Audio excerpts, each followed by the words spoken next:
Video পাঠায়, কখনো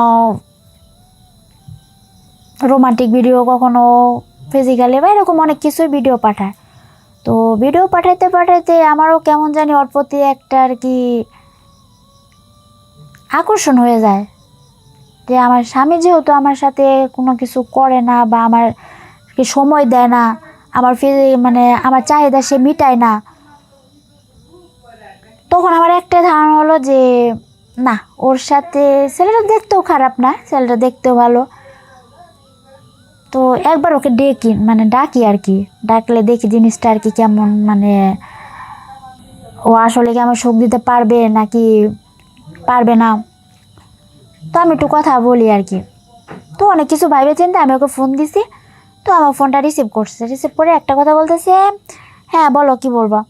তা আমি বলছি আজ তো বাসা খালি, তুমি কি আজকে আসতে পারবা? ও প্রথমে না করছে আর কি, কয় না আজকে তো আসতে পারবো না, কালকে খালি আছে কিনা সেটা বলো। আমি না 2 দিন পরে খালি আছে, তার আগে নাই। পরে ও বলতেছে কি আচ্ছা ঠিক আছে 2 দিন পরে আসবো। তো আমার মনের ভিতরে কেমন জানি একটা ফিলিংস কাজ করলো, আর খুব খুশি খুশি লাগতেছিল। তো হাজব্যান্ডের তো ওগুলা কোনো চাহিদা নেই, আমার দিকে ওরকম নজরও দেয় না, কোনো কিছু না। আমি আমার মতো সবসময় হাসি খুশি হঠাৎ করে থাকলাম, কিছু বলেও না। তো 2 দিন পরে আর কি ও আসছে, সারাদিন থাকছে, ভালোই, সমস্যা নাই।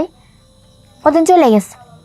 ওদিন চলে যাওয়ার এরকম আর কি ফিজিক্যালি সম্পর্ক ওর সাথে আমার হতেই থাকে, রেগুলার হতে থাকে, হতে হতে হতে হতে প্রায় 2 মাস পরে আর কি ও আমারকে ফোন দিছে, কয় তুমি কই? আমাকে বাসায়, আসতে পারবো? আমাকে হ্যাঁ অবশ্যই, কেন আসতে পারবো না, কারণ সারাদিন আমার স্বামীর বাসায় থাকে না, সারাদিন অফিসেই থাকে। ও আসতে আসতে রাত 12টার, সেটা তো বললামই একটু আগে। তো আমার যে চাহিদাটা সেই ছেলেটা আর কি মিটাইতো। আসসালামু আলাইকুম, আমি প্রিয়া, আমি খুলনা থাকি। তো আপনাদের সাথে কিছু কথা শেয়ার করার জন্য আমি আবার আসছি।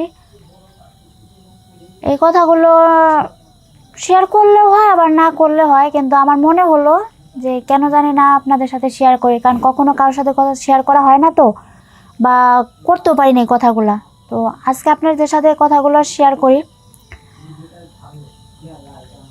আমার বিয়ে হয়েছে 3 মাস। তো স্বামী চাকরি করে, ভালো বেতনেই, 3 লাখ টাকা বেতন পায়। সংসার মোটামুটি ভালোই চলছিল, কিন্তু ওই যে একটা কথায় থাকে না, সুখ, বেশি সুখ কিন্তু কপালে থাকে না। তো স্বামী সারাদিন ডিউটি করে, রাত 12টার দিকে অফিস থেকে আসে। আসার পরে আমার সাথে ঠিকই শুয়ে থাকে, আমার সাথে কিছু একটু একটু গল্পও করে, কিন্তু আমার যে চাহিদাটা, মানে স্ত্রীর যে একটা চাহিদা থাকে, সেটা তো আপনারা মনে হয় বুঝেন যে স্বামীর কাছে কি চাহিদা থাকে। শুধু ধন সম্পদ থাকলেই কিন্তু সব কিছু হয় না, পেটে ভাত থাকলেই কিন্তু সব কিছু হয় না। কিছুটা স্বামীর আদর, ভালোবাসা সব কিছুই লাগে। তো সেদিক থেকে আমার স্বামী অক্ষমই বলতে পারেন, কারণ আমার স্বামী কখনোই আমার এই সুখটা দিতে পারে নাই। কারণ অফিস থেকে আসার পরে খুব টায়ার্ড থাকে, ঠিকভাবে কথাও বলে না, 2-1 কথা বলে ওইভাবে আবার শুয়ে পড়ে। আমার যে একটা চাহিদা, সেটা আমি আজ পর্যন্ত কখনো তার কাছ থেকে পাইলাম না। তো এইভাবে যাইতে যাইতে যাইতে যাইতে হঠাৎ মোবাইল নিয়ে একদিন বসে আছি কাজটা শেষ করে। তো একজন ছেলের প্রোফাইল দেখলাম আর কি ফেসবুকে। তো ভালোই লাগলো, তাকে ফেসবুক ফ্রেন্ড বানালাম, সে অ্যাকসেপ্টও করলো। তার সাথে কিছুদিন কথাও বললাম। কথা বলতে বলতে বলতে বলতে প্রায় 3-4 মাস পরে আমার স্বামীর কথা আর কি বিস্তারিত সব তাকে জানাই, মানে কথাটা আর কি বলি যে আমার স্বামী এরকম, আমাকে সুখ দিতে পারে না, মানে কী সমস্যা, সব কিছুই আর কি বিস্তারিত বলি। তো ও আর কি আমার সান্ত্বনা দেয়, ও তো এরকম কিছু প্রথমে বলে না।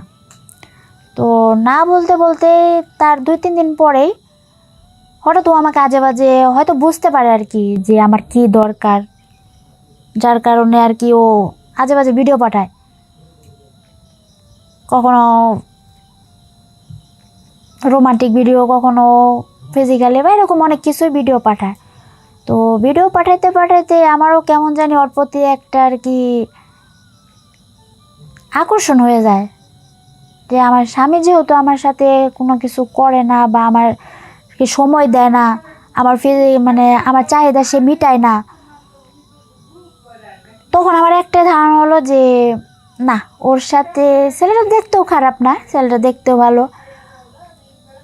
তো একবার ওকে ডাকি আর কি, ডাকলে দেখি জিনিসটা আর কি কেমন, মানে ও আসলে কি আমার সুখ দিতে পারবে নাকি পারবে না। তো আমি একটু কথা বলি আর কি। তো অনেক কিছু ভাইবে চিন্তে আমি ওকে ফোন দিছি। তো আমার ফোনটা রিসিভ করছে, রিসিভ করে একটা কথা বলতেছে, হ্যাঁ বলো কি বলবো। তা আমি বলছি আজ তো বাসা খালি, তুমি কি আজকে আসতে পারবা? ও প্রথমে না করছে আর কি, কয় না আজকে তো আসতে পারবো না, কালকে খালি আছে কিনা সেটা বলো। আমি না 2 দিন পরে খালি আছে, তার আগে নাই। পরে ও বলতেছে কি আচ্ছা ঠিক আছে 2 দিন পরে আসবো। তো আমার মনের ভিতরে কেমন জানি একটা ফিলিংস কাজ করলো আর খুব খুশি খুশি লাগতেছিল। তো হাজব্যান্ডের তো ওগুলা কোনো চাহিদা নেই, আমার দিকে ওরকম নজরও দেয় না, কোনো কিছু না। আমি আমার মতো সবসময় হাসি খুশি হঠাৎ করে থাকলাম, কিছু বলেও না। তো 2 দিন পরে আর কি ও আসছে, সারাদিন থাকছে, ভালোই, সমস্যা নাই। ওদিন চলে গেছে। তো ওদিন চলে যাওয়ার এরকম আর কি ফিজিক্যাল সম্পর্ক ওর সাথে আমার হতেই থাকে, রেগুলার হতে থাকে, হতে হতে হতে হতে প্রায় 2 মাস পরে আর কি ও আমারকে ফোন দিছে, কয় তুমি কই? আমাকে বাসায়, আসতে পারবো? আমাকে হ্যাঁ অবশ্যই, কেন আসতে পারবো না, কারণ সারাদিন আমার স্বামী বাসায় থাকে না, সারাদিন অফিসেই থাকে। ও আসতে আসতে রাত 12টার, সেটা তো বললামই একটু আগে। তো আমার যে চাহিদাটা সেই ছেলেটা আর কি মিটাইতো। তো হঠাৎ করেই সেদিন এসে মানে আসছে, সারাদিন থাকছে, ভালো কথা। এখন ওই সব সময় সন্ধ্যার পরে চলে যেতে হয়। তো ও হঠাৎ করে কি জানি মনে করে চা বানাই নিয়ে আসছে আমার জন্য। তো আমি চাটা খাইছি, খাওয়ার পরে মানে কি হলো আমি নিজেও বুঝতে পারলাম না। আমি তার 10 মিনিট পরেই অজ্ঞান। তো অজ্ঞান হয়ে গেছি, আমি টেরও পাইতেছি না, কিছু না। তো হঠাৎ করে দরজা আমার লক দিতেছে, বারবার খালি দরজা খালি বাইরে দিতেছে, মানে কিন্তু চাইতে পারতেছি না আসলে কি হইতেছে। হঠাৎ করে আমার স্বামী এসে দেখছে কি যে রুমের ভিতরে কিছু নাই, মানে অলংকার বলেন বা টাকা পয়সা বলেন, আমার ঘরে কিছু নাই আর কি, এগুলো সব আর কি নিয়ে চলে গেছে। মানে যতটুকু আর কি ওই বলছিল আর কি অতটুকুই। আর আমি যখন আর কি জ্ঞান ফিরছে তখন আমি সেটাই আর কি আপনাদের বলতেছি। তো আইসে দেখে আমারও শরীরের কাপড় চোপড় ঠিকঠাক নাই, আমার শরীরের কাপড় চোপড় এলোমেলো, মানে অজ্ঞান অবস্থায় আমি শুয়ে রইছি। হঠাৎ করে ওই আমার বারবার খালি ধাক্কাইতেছে আর মানে পরে লাস্টে পানি ছিটাইছে। পরে আমি উঠছি, ওটা দেখে ওই ওই বলতেছে কী ব্যাপার, ঘরে কিচ্ছু নাই, তোমার এই অবস্থা, মানে না না জানা অনেক কিছু আমাকে বলতেছে আর কি। পরে এখন তো আমি যেটা বললাম আর কি, আমার তো বলা সম্ভব না তাকে যে কে নিয়ে গেছে বা কিভাবে নিয়ে গেছে বা আমার রিলেশন, মানে এসব তো কোনো কিছু বলতে পারবো না, আর কাউকে বলা সম্ভবও না, সেটা আপনারা ভালো করেই জানেন। তো তখন আর কিছু বলতে পারিনি, শুধু একটা কথাই বলছি যে রুমে ওই যে আমার ওয়াশিং মেশিনটা নষ্ট হয়ে গেছিলো, তো তাই একজনের ফোন দিছিলাম, সেই লোকটাই আসছিলো ওয়াশিং মেশিন ঠিক করছে, তাকে শুধু একটু চা খাওয়াইছিলাম আর কি। এখন আমিও খাইছিলাম, কিন্তু তারপরে কি হয়েছে আমি জানি না, বিশ্বাস করে আমি কিছু জানি না। তো আমার স্বামী আমার সেই কথাটাই রাজি হয়েছে, অবিশ্বাস করে নাই। তো এই হলো আমার কাহিনী, যেটা আমি কাউকে বলতে পারিনি।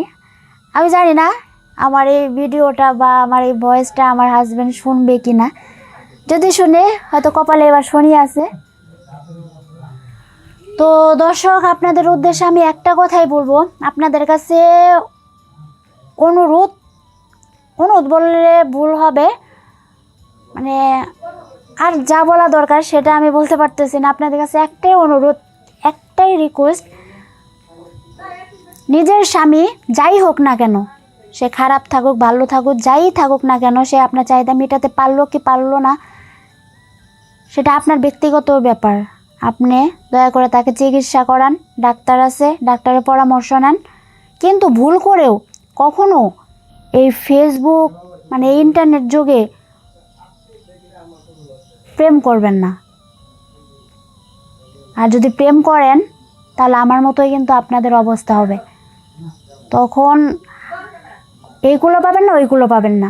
তাই দয়া করে আপনাদের কাছে অনুরোধ, আপনারা স্বামীর যাই হোক না কেন, সে দুর্বল থাকুক বা সুস্থ থাকুক, একটু মাথায় চিন্তা করে জীবনটাকে সাজানোর চেষ্টা করেন। ধন্যবাদ।